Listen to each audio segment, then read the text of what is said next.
This is a video about the frequently made mistakes in site survey report. It has been again and again told that if you have only shutters which will be installed on frames, then this section has to be filled.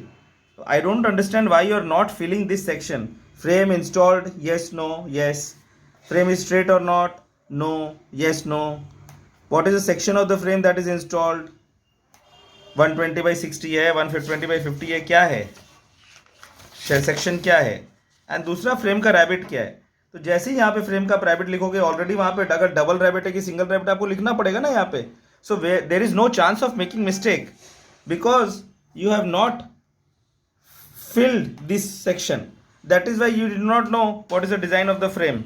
अगर यहाँ पे section fill रहता तो हम लोग को highlight कर देते कि भाई डबल रैबिट है फ्रेम का. एनीवेज, इसको वो तो डिफेंड तो कर ही लेंगे.